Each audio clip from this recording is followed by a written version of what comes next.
आज से हजारों साल पहले, जब ये दुनिया शक्तियों से समृद्ध थी, जादू धरती पर नदियों की तरह बहता था, तब फलता फूलता था इतिहास का सबसे बड़ा और रहस्यमयी माहेशमती साम्राज्य। ये कोई साधारण राज्य नहीं था।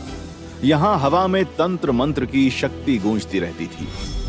विशाल कायबाज नीले आकाश में उड़ते थे। माहेशमती साम्राज्य के शासक महाराजाधिराज मगाधीश के न्यायपूर्ण शासन में चारों ओर खुशहाली और शांति थी। जहां आश्चर्यजनक ताकतों वाले योद्धा रहते थे, पर इस साम्राज्य का सबसे ताकतवर योद्धा था यहां का 20 साल का महेंद्र सिंह विद्रोही।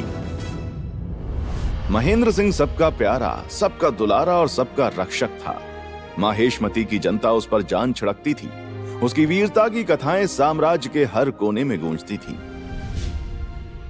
पर एक दिन एक श्राप की वजह से उसे चोर समझकर काल कोठरी में डाल दिया महाराज मगाधीश ने और मौत की सजा सुना दी।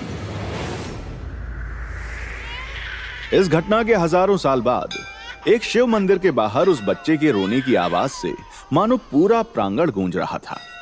रोज 4 बजे सुबह मंदिर आकर सेवा करने वाली शांति देवी ने जब ये आवाज सुनी तो मानो उनका कलेजा फट पड़ा।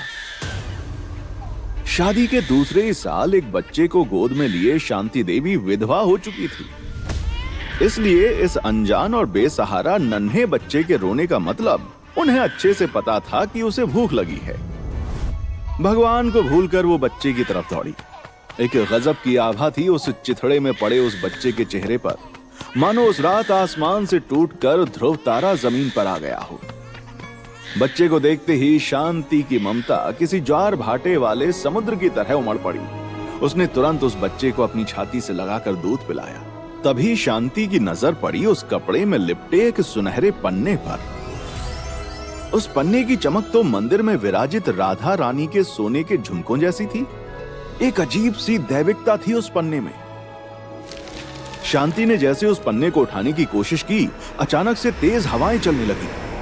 आसमान के चांद की रोशनी मानो एक जगह एकत्रित होकर पन्ने पर पड़ने लगी और वो पन्ना देखते ही देखते हवा में उड़ने लगा और शांति के चेहरे के सामने आकर रुक गया।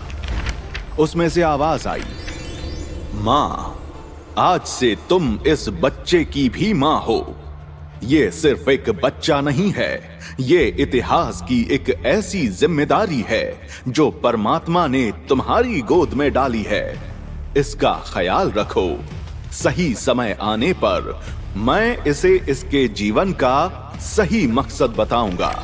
ये कहते ही पन्ने की रोशनी गायब हो गई और वो सूखे पत्ते की तरह जमीन पर गिर पड़ा। शांति समझ चुकी थी कि ये कोई साधारण घटना नहीं थी। वो बच्चे को और उस पन्ने को लेकर घर चली आई। देख सत्तू, तेरा छोटा भाई आया है। शांति ने जैसी अपने बड़े बेटे सत्यम उर्फ 3 साल के सत्तू को आवाज लगाई, वो किसी रेलगाड़ी की तरह भागता हुआ मां से आ लिपटा। इस नए बच्चे को देखकर उसकी आंखें ऐसे खिल उठी मानो कोई बिछड़ा यार मिल गया हो। देखते ही देखते दोनों बच्चे बड़े होने लगे और साथ में पूरे कप्तानगंज में बढ़ने लगी उनकी शरारतों की कहानियां। देख शांति, समझा दे अपने बेटे को, मेरी बंधी गाय खोल के भगा दी दोनों ने। एक पड़ोसी ने कंप्लेन की, जिस पे 8 साल का मुन्नू तपाक से बोला, गाय ही तो भगाइए, कौन सी आपकी लुगाई भगाई है जो इतनी टेंशन ले रहे हो अंकल। मुन्नू के मुंह से इन मधुर वचनों को सुनकर माँ के हाथों की कुटाई तो निश्चित थी। दोनों भाई तबीयत से कूटे गए।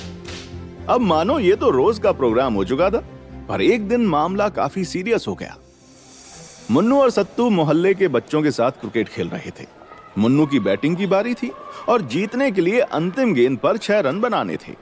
मुन्नू हार मानने वालों में से तो था नहीं, पर आज इज्जत बचती हुई नजर नहीं आ रही थी मुन्नू को। इसलिए उसने मन ही मन प्रार्थना की, काश कि ये छक्का लग जाए।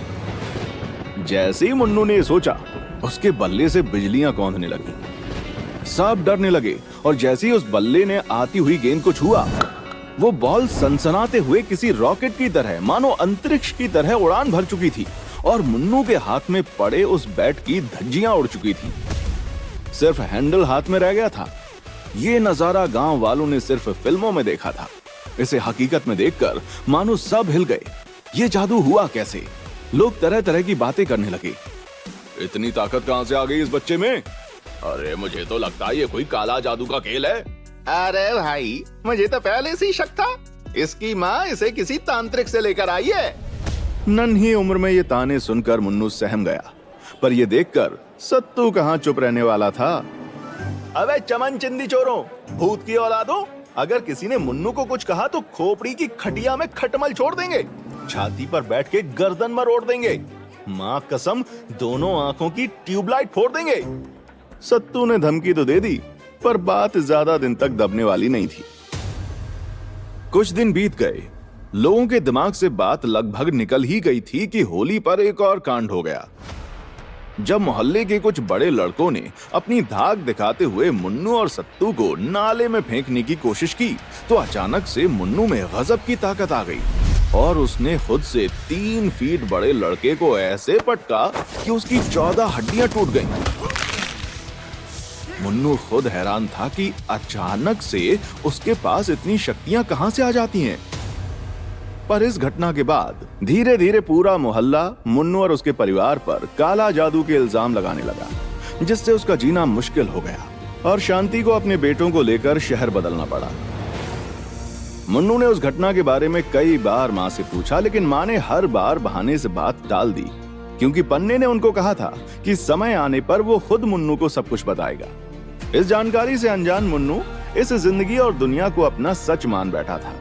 जैसे जैसे मुन्नू बड़ा हुआ और 18 साल की उम्र में उसने कॉलेज की सबसे खूबसूरत लड़की रिया को देखा, वैसे ही भावनाओं और इच्छाओं ने मुन्नू के दिलों दिमाग पर ऐसे आक्रमण कर दिया जैसे कोई दुश्मन देश रात के अंधेरे में पूरे दल बल के साथ कब्जा करने के लिए आक्रमण करता है।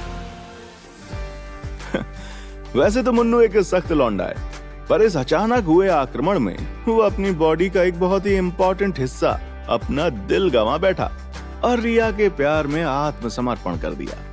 गरीब मुन्नू के पास रिया को घुमाने के लिए ना तो कोई लग्जरी गाड़ी थी और ना ही डेट पर ले जाने के लिए पैसे।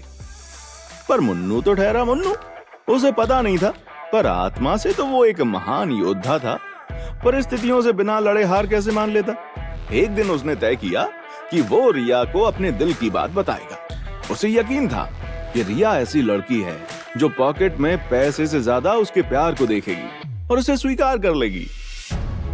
पर समय ने तो मुन्नू के लिए कुछ और ही तय कर रखा था और अब वो समय आ चुका था जब मुन्नू को उसका असली मकसद मिलने वाला था, क्योंकि दुनिया में बड़े बड़े कांड दिल टूटने से ही शुरू होते हैं और खोपड़ी टूटने पर खत्म। मुन्नू ने अपने परम मित्र और भाई सत्तू से राय ली। प्यार के मामले में बेचारा सत्तू भी 0 बटा सन्नाटा ही है, पर राय देने में तो चाणक्य बनने में देर नहीं लगती। सत्तू की सस्ती राय लेकर मुन्नू उस दिन एक हाथ में अपना दिल, दूसरे हाथ में 10 रुपए का गुलाब का एक फूल लिए कांपती टांगों के साथ रिया के पास जाकर खड़ा हो गया। रिया अपनी सहेलियों के साथ बातें कर रही थी। अचानक से सब चुप हो गए और घात लगाए बिल्लियों की तरह उसे घूरने लगे। मुन्नू ने इमोशंस को थोड़ा कंट्रोल किया और अपने दिल की बात ऐसे बोली जैसे टीवी पर न्यूज पढ़ी जा रही हो। रिया, तेरे हुस्न पर मैं 2 जहां वार दूं, तू कहे तो 2-4 बंगले और 4-5 कार दूं। एक बार मेरे प्यार को स्वीकार कर ले मेरी जान, तेरे प्यार में पाजी जैसा हैंडपंप उखाड़ दूं। ये सुनते ही सारी लड़कियां हंस पड़ी। मुन्नू ने सुन रखा था कि लड़की हंसी तो फंसी, पर उसे पता नहीं था कि आज वो फंसने वाला है बुरी तरह से। रिया ने तुरंत अपने हंसी के पीछे की घृणा दिखाते हुए मुन्नू से कहा, तुम जैसे फटीचर भिखारी की गर्लफ्रेंड बनूंगी मैं? हाँ, रिया मल्होत्रा नाम है मेरा, तुमने सोच भी कैसे लिया ये? रिया की बात सुनकर मुन्नू का चेहरा ऐसे उतर गया जैसे बारिश आने पर सूखते कपड़े उतार लिए जाते हैं। बाकी लड़कियों की कटाक्ष वाली हंसी मानो उसकी आत्मा में सुइयां चुभ हो रही थी। रिया ने इंसल्ट जारी रखी, सुनो, तेरी औकात नहीं है साइकिल खरीदने की और तू मेरे लिए 2-4 बंगले और 4-5 कार खरीदेगा? भिखारी कहीं का। मुन्नू शॉक था, उसकी ऐसी बेइज्जती आज तक नहीं हुई थी। तू जानता भी है मेरा बॉयफ्रेंड कौन है? इस शहर के सबसे बड़े बिजनेसमैन सिंघानिया का बेटा, कुणाल सिंघानिया। अगर उसे पता चला ना कि तूने ऐसी वैसी हरकत की है तो वो तुझे जान से मार देगा। तुझे देखकर ऐसा लगता है कि तेरे पास तो कफन तक के पैसे नहीं होंगे। कोई नहीं, भेज देना किसी को मेरे पास। तेरा प्यार होने के नाते मैं तेरे फ्यूनरल में तो हेल्प कर ही सकती हूँ। ये सुनते ही मुन्नू के दिलो दिमाग में मानो परमाणु विस्फोट हो गया हो, जिसकी वजह से उसके सपनों का महल मलबे में तब्दील होकर आंखों से बहने को तैयार है। पर मुन्नू इतना कमजोर नहीं है। वो अपने कंधे पर अपनी इज्जत की लाश को ढोता हुआ रिया को बिना कुछ कहे वहां से चला आया। अबे, गलती तेरी थी। मेरी दी हुई कविता को सही रोमांटिक अंदाज में बोला होता ना तो वो कभी मना नहीं करती। अपने कमरे में बैठे सत्तू ने सांत्वना देते हुए मुन्नू से कहा। उस समय मुन्नू को लगा कि अगर बाय चांस सत्तू उसका भाई नहीं होता तो वो उसकी खोपड़ी तोड़ देता।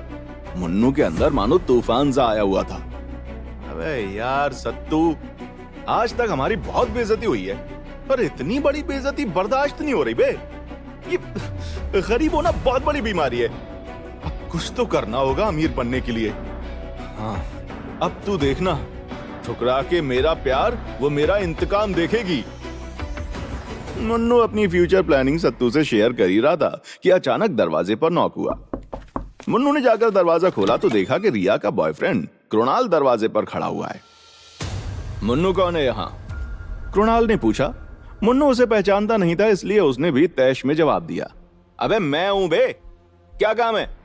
इससे पहले मुन्नू कुछ बोलता, उसने देखा 3-4 गुंडे अपने हाथ में हथियार लिए दरवाजे के अंदर धड़ल्ले से घुसे और मुन्नू को पकड़ लिया। मां शांति ने जब ये देखा तो वो भाग कर आई।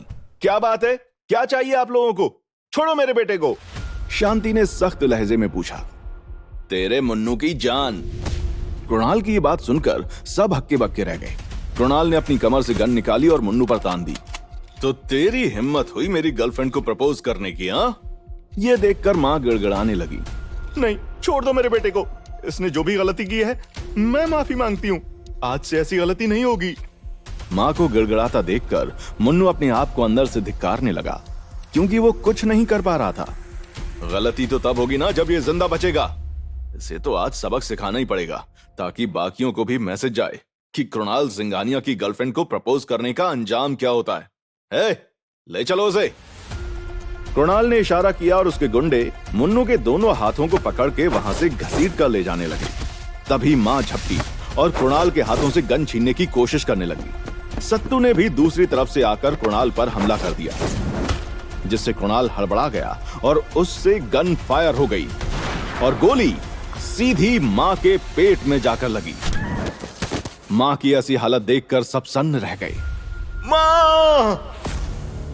मुन्नू की जोरदार चीख कान फाड़ देने वाली थी। कृणाल और उसके गुंडों ने भी ये नहीं सोचा था कि ऐसा कुछ होगा।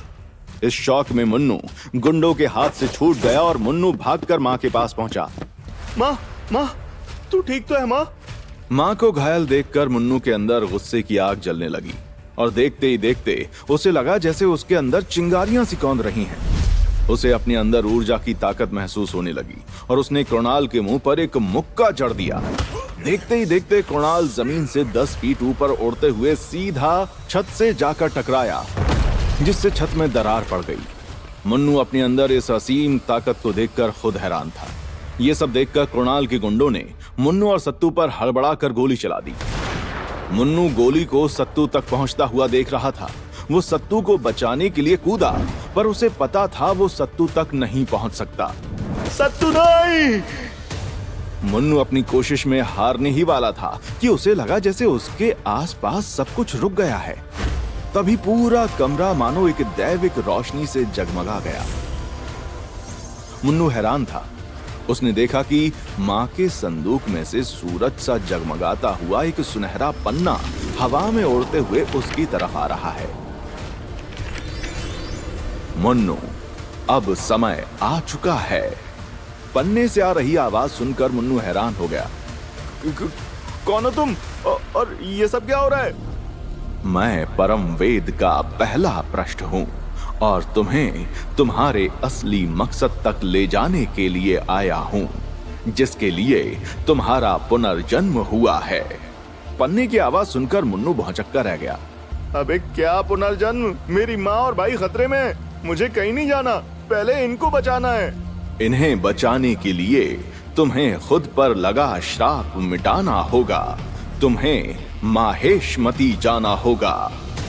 पन्ने की सख्त आवाज सुनकर मुन्नू ने पूछा, मैं उन्हें बचाने के लिए कहीं भी जाने के लिए तैयार हूँ।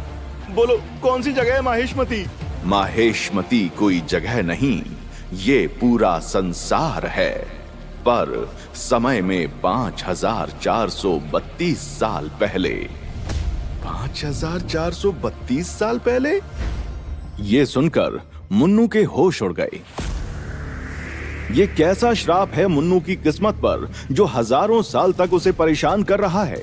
क्या मुन्नू अपनी किस्मत के श्राप को खत्म करके अपनी मां और भाई को बचा पाएगा? क्या मुन्नू माहेशमती वापस जाकर महेंद्र के साथ हुए अन्याय का पता लगा पाएगा? इन सभी सवालों के जवाब जानने के लिए सुनिए रोमांच और तिलिस्म से भरी माहेशमती के वीर मुन्नू की होश उड़ा देने वाली कहानी, माहेशमती की महागाथा।